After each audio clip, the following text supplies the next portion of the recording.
반갑습니다. 정혜신 라이프 MD를 도전하시는 여러분들 반갑습니다. 네, 인사하고 시작할게요. 반갑습니다. 좋은 아침이라고 하기는 좀 점심으로 달려가고 있는데요. 반갑습니다. 인사하고 시작하겠습니다. 네, 시작할게요. 여러분, 보장성 보험이란 뭘까요? 만기 환급금과 납입보험료 중에 여러분 내가 낸 돈이 더 많아야겠죠, 생존 시. 그래서 보장성 보험 나왔다라면 내 신체에 관련된 보험이었고, 또 하나 기억하는 게 뭐냐면 초과하지 않는다 기억하라 그랬고, 저축성 보험은 초과한다 기억하라 그랬죠. 그거 보시면 될 것 같고요. 두 번째, 세액공제 내용인데요. 보장성 보험에서 세금을 물어볼 때는요, 요거 정도 물어본다고 보시면 됩니다. 자, 근로소득자를 대상으로 합니다. 자영업자나 개인사업자가 아닙니다. 일용근로자도 제외되고요. 근로소득자를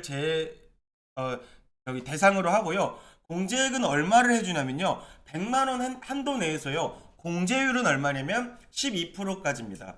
자, 다시요. 공제액은 얼마 한도요? 100만 원이고요. 그 공제율은 12%입니다. 자, 그러면 밑에 보시면요. 그럼 기준은 뭐냐면요. 본인을 포함한 기본 공제 대상자를 피보험자로 가입 후 보험료를 납입하시면 되는데, 이 소득의 기준은 박경인이 갱신이 들어오셨습니까? 죄송합니다. 네네. 이게 조금 저희가 좀 문제가 좀 있었던 것 같은데, 팝업에. 자, 저희가 그거 좀 말씀드리겠습니다. 네. 현재 저희가 좀 인원이 평소 들어오는 것보다 좀 지금 더뎌가지고요. 그거 보고 있었는데, 네. 오픈 채팅방 안 들어가 있었으면 잘 몰라서 못 들어오실 수도 있을 것 같아요. 예, 알겠습니다. 저희가 그건 좀 확인을 해보는데, 알겠습니다. 네. 일단은 뭐 오신 분들 위해서 강의는 진행해야겠죠? 자, 나이는요, 만 20세 이하가 형제 자매는 20세 이하가 돼야 되고요. 부모 형제는 60세 이상이 돼야 되고요. 배우자나 장애인 나이는 무관하다. 근데 이거 뭐 중요하다 보다기보다는요, 보장성 보험 나왔다라 그러면요, 세액공제 100만 원을 생각하시면 될 것 같고요. 그 공제율은 12%다 정도만 기억하시면 되고, 근로자를 대상으로 한다, 요 정도 기억하시면 될 것 같아요. 다음 볼게요. 이거 저기 낭낭님 연간소득 100만 원 이하는요. 쉽게 얘기해서요. 내가 본인을 제외한 가족들을 또 받기 위해서 가족들의 연간소득을 얘기하는 겁니다. 그러니까 소득이 없는 사람을 얘기하는 거죠. 쉽게 얘기해서. 제 자녀들 어리니까 이런 공제를 받기 위한 거라고 생각하시면 될 것 같아요. 자, 다음 볼게요. 밑에 보면요. 일반 보장성 보험의 공제율은 12%죠. 근데 장애인 전용 보장성 보험도 100만 원이에요. 한도는 100만 원인데 이 공제율이 다릅니다. 그래서 어제 우리 풀어봤잖아요. 혹시 그 전에도 풀어봤는데, 자, 이런 문제가 나오죠. 그러니까 장애인 같은 경우가 일반 보장성 보험도 가입할 수 있고 장애인 보장보험도 가입할 수 있는데, 이런 경우에 각각 100만 원씩을 받을 수 있다 그랬죠. 그 한도 내에서. 근데 이걸 어떻게 물어보냐면, 장애인 전용 보장성 보험료와 일반 보장성 보험료의 100만 원 이 한도가 서로 같다가 아니라 다르다라고 나오죠, 문제로. 그래서 그거를 왜 다르냐고 자꾸 오해하냐면, 공제율이 다르기 때문입니다. 공제율이 다르지만 결국 한도는 100만 원씩으로 같다라고 생각하시면 될 것 같아요. 자, 밑에 보시면요. 그래서 이렇게 되는 거죠. 장애인 배우자를 피보험자로 일반 보장성 보험과 장애인 전용 보험에 각각 100만 원씩 나입하신다면 100만 원 한도 내에서 공제를 받는데, 공제율은 얼마라 그랬죠? 최대 일반 보장성은 12만 원, 그 다음에 장애인 전용 보장성은 15만 원의 세액공제가 되겠죠. 그걸 더하면 27만 원의 세액공제가 가능하다라고 보시면 되는데, 이게 어제 시험 문제에 출제가 됐었죠. 그렇게 보시면 될 것 같습니다. 다음 볼게요. 네, 감사합니다. 잘하셨습니다. 자, 보장성 보험을 만약 중도 해지하면 세액공제가 어떻게 되느냐인데요. 중도 해지한 시점까지 납입한 보험료는 당연히 세액공제가 가능합니다. 근데 이미 내가 세액공제 받은 보험료에 대해서는 별도의 추징이 없다는 거 하나 정도만 기억하시면 됩니다. 보장성 보험을 중도 해지하면 이 세액공제는 어떻게 될까요? 낸 것까지는 세액공제가 가능하고 이미 낸 거에 대한 추징은 별도로 없다라고 보시면 됩니다. 다음 볼게요. 자, 다음은요, 연금 계좌에 대한 얘기를 할 건데요. 연금 계좌는 크게 두 가지라고 보시면 될 것 같습니다. 첫 번째는요, 연금저축 계좌로요. 우리가 흔히 얘기할 때 연말정산할 때 나 400만 원까지 세액공제 받아, 이런 연금저축 상품을 우리가 연금저축 계좌에 있다라고 보시면 되고요. 그리고 더해서요, 연금 계좌는 하나가 더 있는데요. 자, 근로자들의 노후 생활을 위해서 회사에서 가입해 주는 게 어떤 보험이라 그랬죠? 퇴직연금이라 그랬죠. 이 퇴직연금 계좌 두 개를 합쳐서 우리가 흔히 연금 계좌라 그러는데요. 이건 이건 문제가 거의 정해져 있다라고 보시면 됩니다. 네. 연간 700만 원까지 세액공제를 해줍니다. 예를 들어 내가 연금저축 계좌에 400만 원을 넣어놨으면 퇴직연금 계좌에 300만 원까지 더해서 700만 원까지 세액공제를 해줘요. 그런데 이게 납입 한도가 있습니다. 연 1,800만 원까지 꼭 기억할게요. 연 1,800만 원까지 연간 700만 원까지 세액공제해주고 납입 한도는 연 1,800만 원이다라고 보시면 될 것 같습니다. 그리고 하나 더요. 퇴직연금 계좌에 세 가지가 있었죠. 확정급여형 DB, 확정기여형 DC, 개인형 퇴직연금 IRP 세 가지가 있었죠. 이 중에 중요한 게 뭐였습니까? 다 중요한데 여기에서 중요한 건 뭐냐면 세액공제 대상에서 제외되는 거는 확정급여형 DB다 이렇게 보시면 될 것 같습니다. 요건 하나 기억하시면 나중에 문제 푸시는데 좀 도움이 될 것 같아요. 거기까지만 기억할게요. 다음 보겠습니다. 다음은요, 여러분 저축보험은 저축성 보험의 보험 차익이라는 얘기가 있는데요. 이게 뭐냐면 여러분 혹시 보험은 비과세야 이런 얘기 들어보셨죠? 이게 이 얘기입니다. 저축성 보험의 보험 차익은 뭐냐면 보험금 또는 해지환급금. 그러니까 보험금은 뭐예요? 회사로부터 내가 받는 금액이죠. 아니면 해지했을 때 받는 걸 해지환급금이라고 그러죠. 보험금이나 해지환급금이 내가 낸 돈보다 많으면 보험 차익, 보험을 통해서 이익을 발생시켰다고 해서 그걸 보험 차익이라고 합니다. 근데 이익이다 보니까 내가 예를 들어 5천만 원을 냈는데 제가 1억을 받게 됐어요. 그럼 제가 이자는 얼마 받은 거죠? 예, 낸 돈은 5천인데 받은 돈은 1억이니까 그럼 5천만 원의 이자가 발생한 거죠. 이자다 보니까 이자 소득의 과세를 원칙으로 합니다. 이자 소득세를 떼야 됩니다. 근데 보험은요, 일정 요건을 충족한다면 요 이자 소득세를 떼지 않습니다. 그러니까 비과세 해주겠다는 거죠. 그걸 저축성 보험의 보험 차익이라고 합니다. 다음 보시면서 설명드릴게요. 그러면 저축성 보험의 보험 차익은 어떤 거에 해당하는지를 볼게요. 자, 여러분 일시납이 있고 월납이 있었죠. 일시납은 뭐였죠? 한 번에 보험료를 내는 거였죠. 한 번에 보험료를 낼 경우에는요, 비과세를 해주는데 그게 기준이 뭐냐면 만기일 또는 중도 해지일이 10년 이상, 그러니까 쉽게 얘기해서 이 계약이 10년 이상 유지돼야 된다고 생각하시면 됩니다. 10년 이상 계약이 유지돼야 되고요. 밑에 계약자 한 명당 당연히 무한대로 이걸 비과세 해줄 수 없잖아요. 얼마까지 비과세 해주냐면 합계액 1억 원 이하까지만 해줍니다. 쉽게 얘기해서 1억 원까지만 비과세 해준다고 생각하시면 됩니다. 일시에 내는 보험료는 1억 원까지라고 생각하시면 됩니다. 자, 그리고 비과세가 만약 이거 넘을 경우에는 당연히 안 된다라고 보시면 될 것 같죠? 다음 볼게요. 자, 다음 보시면요. 자, 일시납은 위에서 설명드렸고요. 월 적립식 저축성 보험 볼게요. 월 적립식은 뭘까요? 저희 같은 사람들이 내는 것들이 더 많겠죠. 월 내는 보험료입니다. 월 따박따박 내는 보험료인데 이거에 대한 비과세 요건은 뭐냐면 만기일 또는 중도해질이 10년 이상 맞습니다. 10년 이상 동일합니다. 일시납이랑 동일하죠. 그리고 납입기간이 5년 이상입니다. 어제 시험 문제 이렇게 나왔습니다. 납입기간이 10년 이상이다 나왔죠. 10년 이상이 아니라 5년 이상입니다. 납입기간은 5년 이상 돼야 되고요. 바뀌었죠 조금. 자, 매월 납입하는 기본보험료가 균등해야 됩니다.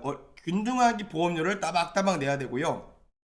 헌납은 6개월 안, 이건 크게 중요하지 않습니다. 그러니까 기본보험료가 균등해야 된다는 거 알아두시면 되고요.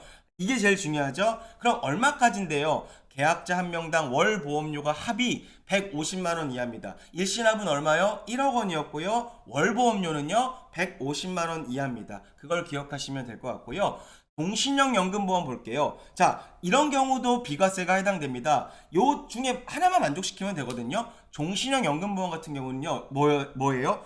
내가 죽을 때까지 연금으로 받으면 되는 거죠. 이런 종신형 연금보험은요 기준이 좀 있는데 노란색으로 했죠. 그러다 보니까 시험 문제 얘를 가끔 자주 출제한다 라고 보시면 됩니다. 그래서 얘는 뭐냐면 55세 이후에 종신연금형으로 수령해야 됩니다. 종신연금형으로 수령해야 됩니다. 종신연금은 뭐였죠? 피보험자가 생존했을 때까지 연금을 지급하는 게 종신연금형이었죠. 이거로 받아야 돼요. 근데 여기서 포인트입니다. 이거를 자꾸 60세, 65세로 바꿔냅니다.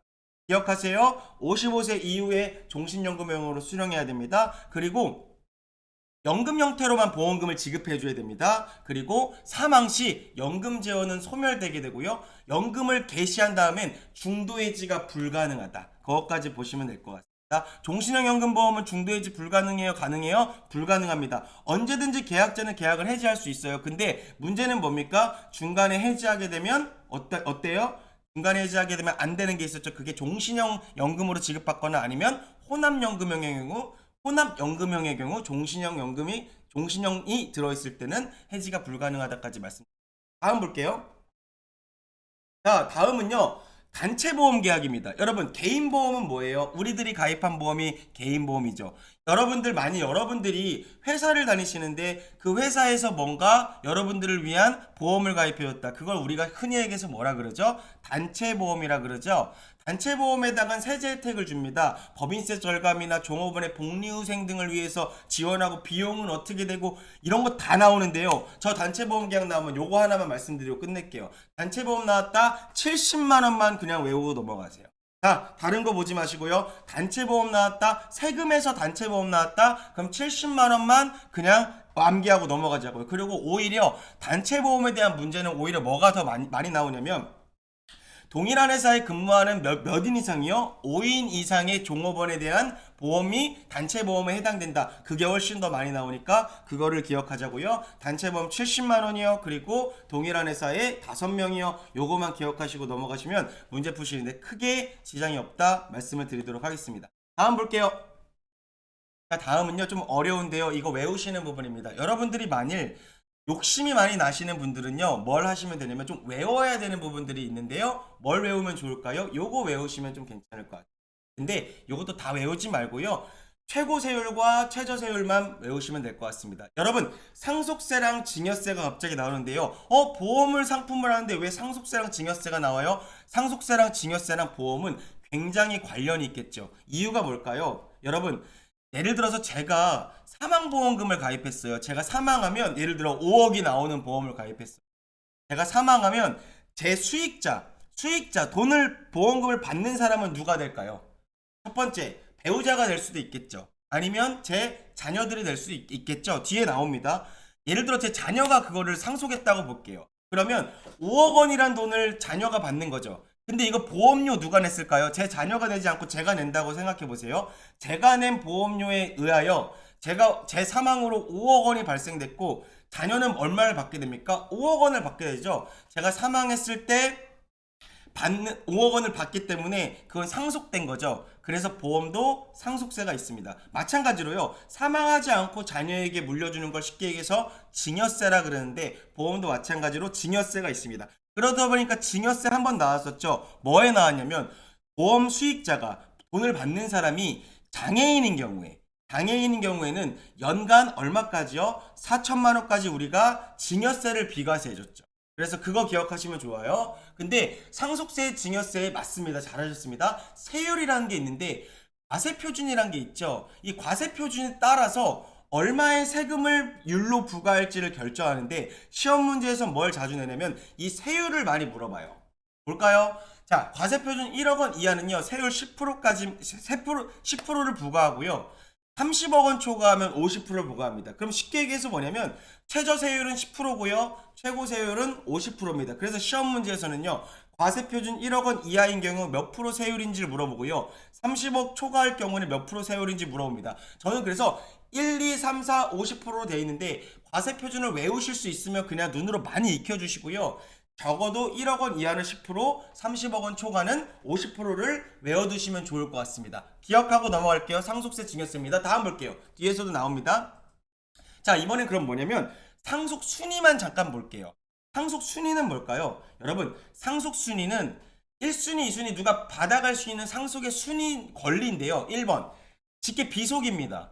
비속은 어딜까요? 제 아래 자녀들이겠죠. 그리고 배우자는 1순위에 해당됩니다. 자, 두 번째 볼까요? 배우자는 2순위에도 해당되고요. 이번에는요, 비속, 제가 아래가 없어요. 예를 들어서 자녀가 없어요. 그럼 어디로 올라갈까요? 존속, 위로 올라가게 됩니다. 부모님으로 올라가게 되고요. 세 번째, 제가 아래도 없고 위도 없고 배우자도 없다. 그러면 3순위는 누구냐면 형제 자매에 해당합니다. 형제 자매도 없다 라고 하면 4순위, 사촌 이내의 반계열 쪽 사촌으로 넘어가게 됩니다. 상속순위 1순위, 2순위, 3순위, 4순위 정도는 기억하시면 문제 푸시는데 좀 도움이 될 것 같고요. 자, 밑에 아까 제가 잠깐 설명드렸죠. 수익자가 제가 아까 예를 든 거 다시 한번 꺼내 볼게요. 제가 돈을 냈어요. 보험료를 냈는데 제가 사망했어요. 사망보험금 5억 나왔어요. 수익자가 누구였냐면 제 아들이었습니다. 예를 들어서 그러면 제 아들이 5억을 받아갑니다. 그러면 맨 밑에 보시면 수익자가 실질적인 보험료 납입자입니까? 제 아들이 돈을 냈나요? 아니었죠. 제 아들이 돈을 낸 게 아니죠. 제 아들이 돈을 낸 게 아니기 때문에 상속세를 과세하겠죠. 그러니까 무슨 말이냐? 수익자, 돈을 받는 사람이랑 돈을 낸 사람이 중요한 거예요. 예를 들어서 수익자가 제 아들인데 제 아들이 돈을 내줬어요. 보험료를. 그러면 이거는 제 아들이 낸 거에 대한 제 아들이 받은 거기 때문에 보험금을 받은 거기 때문에 상속세를 과세하지 않고 비과세해 줍니다. 그래서 수익자와 돈을 낸 사람이 같다라 그러면 당연히 상속세는 비과세 될 거고요. 수익자랑 납입한 사람이 다르다면 상속세는 과세하게 됩니다. 그것까지 기억하시면 아주 좋을 것 같아요. 다음 볼게요. 다음은요, 순금융재산에 대한 얘기인데요. 상속을 할 때 공제해주는 것들이 중에 뭐가 있냐면 순금융재산에 대한 공제가 있습니다. 이게 뭐냐?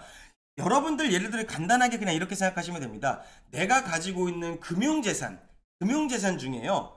여기서 금융부채, 내가 갚아야 될 부채를 뺀 나머지를 순금융재산이라고 합니다. 예를 들어서 순금융재산이 1억 원을 초과한 경우에는요. 순금융재산 곱하기 20%를 공제해 주는데 그 한도는 2억 원입니다. 기억하시면 좋아요. 근데 순금융재산이 조금 1억 원보다 덜해서 2천만 원에서 1억까지는요. 얼마까지 공제해 주냐면 2천만 원 공제해 줍니다. 그리고 순금융재산이 2천만 원 이하인 경우 모든 금액을 공제해 줍니다. 그래서 1억 원이 초과하는 경우는 굉장히 좀 많은 금액이라 생각해서 좀 공제를 20% 2억 원 한도 내에서 해주고요. 그리고 2천에서 1억까지는 2천만 원 이하는 전액 다 해준다까지 알아두시면 아주 좋을 것 같아요. 자, 다음 볼게요. 자, 이번에 돌발 퀴즈 나갈 겁니다. 제가 5분에게 혜택을 드리도록 하겠습니다. 네. 자, 시작하겠습니다. 자, 그리고 제가 말씀드렸죠. 선착순 아니라 조금의 운입니다. 여러분들 화면이랑 저희 화면이랑 좀 다르다는 거 양해를 제가 늘 말씀드렸죠. 자, 말씀드리겠습니다. 시작할게요. 연금계좌는 연금저축계좌와 퇴직연금계좌로 이루어집니다. 연간 최대 얼마까지 세액공제가 이루어지고요. 연간 최대 한도는 얼마까지입니다. 가로 안에 숫자를 더해볼까요? 네. 제가 5분에게 혜택을 드리겠습니다. 와, 역시 박세라님, 김경선님, 정영선님, 영님, 네, 다들 잘 올려주고 계신데요. 예, 제가 또 여기다가 함정을 넣었죠. 함정을 넣습니다.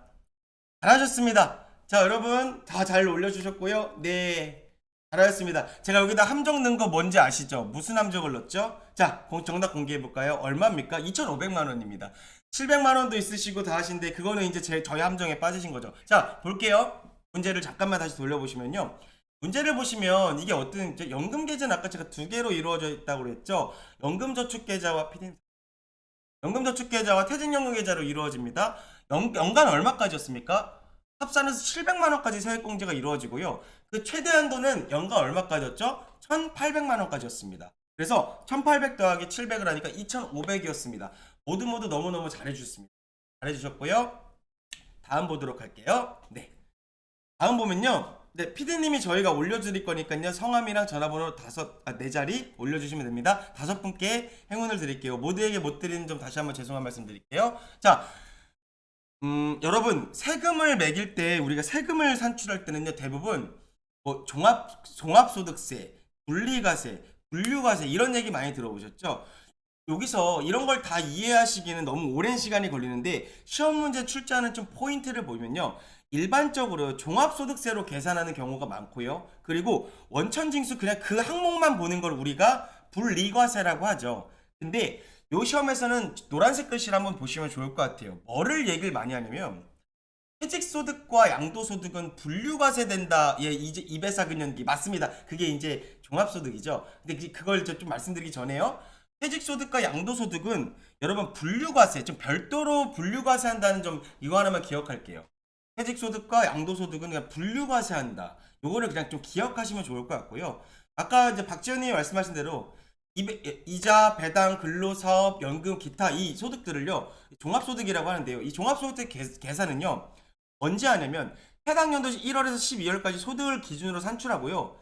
1년 전에 소득을 가지고 다음 연도 예를 들어 올해 5월 1일부터 5월 31일까지 신고하고 납부합니다. 자, 근데 이거 종합소득세 계산할 때 시험 문제에서는 뭘 내냐면 다음 볼게요.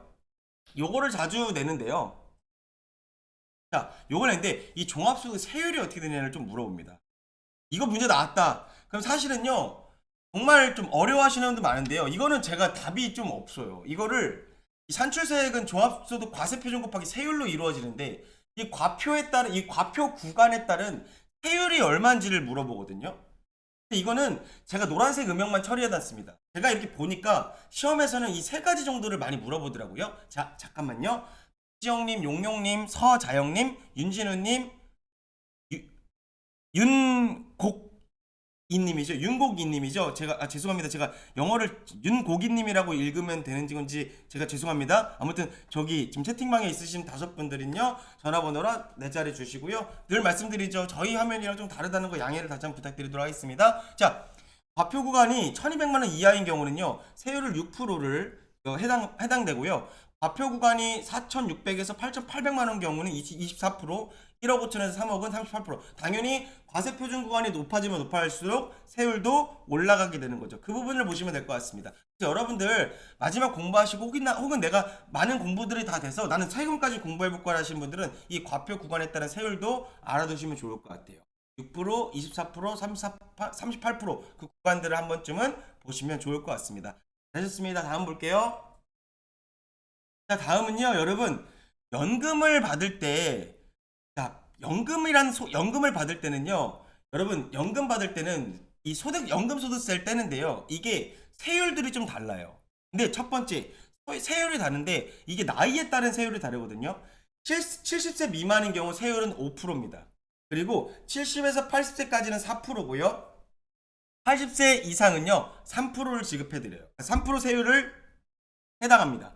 그런데 종신형 연금 같은 경우 적용 세율이 정해져 있습니다. 그게 몇 프로냐면 4%예요. 그러면 연령과 종신연금형 세율 모두에 해당할 경우는요 더 낮은 세율을 적용받게 된다. 거기까지 기억하세요. 자, 70세 미만이요 5%, 70세부터 80세까지 4%, 80세 이상은 3%요. 종신형 연금은 4%더 낮은 세율. 이것만 기억하시면 이 세율 나왔을 때 이 부분에 있어서는 다 맞출 수 있습니다. 그래서 시험 문제는 무조건 거의 이렇게 나옵니다. 5%, 4%, 3%가 맞냐 틀리냐를 물어보니까 기억하세요. 70세 미만은 5%, 70에서 80은 4%, 80세 이상은 3%다 기억하시면 됩니다. 다음 볼게요. 자, 마지막입니다.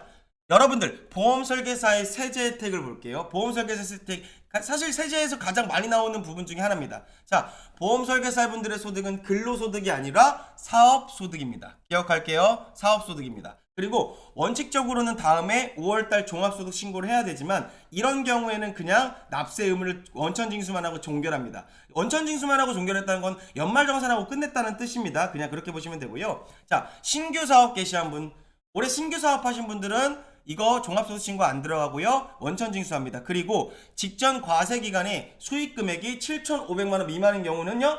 7,500만 원 미만이면 그냥 원천징수하고요. 7,500만 원 이상이면요. 종합소득 신고합니다. 소득이 굉장히 많으신 거죠. 7,500만 원 이상이니까. 자, 다음 볼게요. 다음은요. 보험회사가 원천징수의 의무자입니다. 원천징수는 누가 하는 거냐면 보험회사가 할 거고요. 여기서 제일 중요한 건 뭐냐면요. 매월 모집수당을 지급할 때요. 3% 원천징수하고 그냥 끝난다라고 보시면 됩니다. 자, 몇 프로요? 3% 원천징수합니다. 그렇게 하면 뭐 3% 원천징수까지 꼭 기억하시면 됩니다. 그렇게 하시면 보험설계사 세제까지 끝나게 되죠. 자, 앞에 볼게요. 당첨자가 좀 이상한 거죠? 네네네. 아, 오답인가요? 한번 확인 좀 해주세요. 오답은 안 되거든요. 그거 한번 확인 좀 해볼게요. 오답이에요? 아, 오답이셨습니까? 아, 럭키? 아, 네네. 피디님 럭키라고 하는데, 아, 제가 죄송합니다. 제가 오답 다시 한번 언급을 못 해가지고요. 럭키로 피디님이 또 인정한다고 하니까 그 부분은 그렇게 말씀을 드리도록 할게요. 네.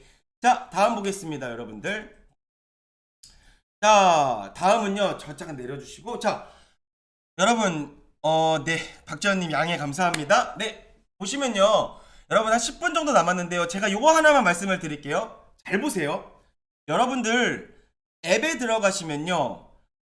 제 얼굴 보면서 이제 강의 영상도 있고 쭉 내리다 보면 요약집이라고 있잖아요. 요약집이 있는데 뭐가 있냐면 여러분 숫자 요약집이라고 있어요. 숫자 요약집을 여러분 한번 내려받아 보시면요. 저희가 어떤 거를 올려놨냐면 이 책에 있는 숫자들만 다 모아가지고 뭘 해놨냐면 숫자들만 모아가지고 저희가 정리를 해놓은 게 하나 있어요. 그러니까 여러분들이 가장 걱정한, 그러니까 어려워하는 것들이에요. 그러니까 숫자가 자꾸 헷갈리잖아요. 사실 이 시험이라는 게 틀리게도 만들어야 되니까 숫자를 자꾸 헷갈리게 되거든요. 네네네. 그러다 보니까 우리가 숫자 키워드만 쫙 냈어요. 제가 잠깐만 10분이니까 다는 못하고요. 잠깐만 언급을 드려볼게요. 영권, 뭐가 영권이냐면요. 여러분 생명보험 우수인증 설계사가 되려면요. 직전 1년간 품질보증해지 민원, 무효 이런 게 영권이 돼야 됩니다. 이거 영권이 나오죠. 그러니까 영은 뭐냐면 영권입니다. 1개월 볼까요? 회사가 계약 전 알릴 의무 위반 사실을 안 날로부터 1개월이 지난 경우에는요. 계약 전 알릴 의무 위반이 있더라도 계약을 해지할 수 없어요. 이것도 시험 문제 나오거든요. 1개월을 기억하시면 되고요. 1년 보험 종목의 변경은 계약자가 1회 보험을 납입한 날로부터 1년 이상 지난 유효한 계약은 보험 종목을 변경할 수 있습니다. 계약자가 변경할 수 있거든요. 보험을 바꿀 수 있는 겁니다. 종목을. 그리고 한 장만 넘겨볼까요? 이런 제가 안내만 해드릴게요. 다음 뭐가 있냐면 다음은요. 또 맨 위에 거 볼까요? 1년 생명보험 관계 업무에 1년 이상 종사한 경력 그리고 등록 신청일부터 3년 이내 경력이 있어야 된다. 자, 이거는요. 생명보험뿐만이 아니라 재산보험도 이런 경력 모집에 해당되고요. 또 하나 대리점은 여기서 중요하다고 그랬죠. 1년 3년이 아니라 이게 2년 4년입니다. 이런 식으로요. 숫자를 쭉 정리해 드린 거예요. 그래서 오늘 사실 시간이 되면 이거를 쭉 여러분들이랑 같이 강의를 하려고 했는데 오늘은 사실 시간이 없어요. 그러다 보니까 이거는 여러분들이 충분히 어느 정도 학습을 하셨다고 판단이 되기 때문에 이걸 이제부터 어떻게 하면 될까요? 숫자 요약지를 보시면서 틀리지 말아야지. 그래서 제가 하나만 말씀드릴게요. 여러분 시험장에 가신 다음에 긴장이 되거나 예를 들어 여러분 교재 다운을 받으셔서 그거 인쇄하셨거나 이런 거 보기가 참 어렵잖아요. 그러면 저는요 차라리 여러분들 이 핸드폰에서요 숫자 요약집 딱 내려받으신 다음에 그거 보고 그냥 쭉 시험장 바로 앞에서 보시면 될 것 같아요. 네. 박지현님 숫자 요약집이 머리에 잘 안 들어오더라고요. 이거 너무 헷갈려요. 너무 헷갈리면 차라리 보지 마세요. 차라리 너무 헷갈리면 보지 마시고 이게 도움이 되시는 분들은 좀 보시면 될 것 같습니다. 이게 더 헷갈려요? 그럼 차라리 제 강의를 들으세요. 저는 이제 말씀을 드릴게요. 마지막 시험을 보러 가서 이제 이거를 총 정리하는 듯한 그렇게 보시면 좋을 것 같습니다. 자, 그래서 여러분들 숫자 요약집이 있다는 거 이렇게 말씀을 좀 드리도록 할게요. 쭉 한번 넘겨볼게요. 이런 식으로 돼 있습니다. 이런 식으로 한번 쭉 넘겨보시고 마지막까지 하러 갈게요. 네, 3년 3만원 이렇게 있죠. 네네네. 네, 이렇게 쭉 있어요. 여러분들 쭉 보시면서요. 한 번쯤은 정리해본다는 생각으로 보시면 좋을 것 같습니다. 그래서 보험설계사 세제 3%다라는 거 보시면 되고요. 한번 읽어볼게요. 네네네. 그렇게 보시면 되고요. 여러분 모두 고생하셨고요. 행복한 하루 되시고 정말 합격을 기원합니다. 고생하셨습니다. 여기서 저희는 퇴장하도록 하겠습니다. 감사합니다. 안녕!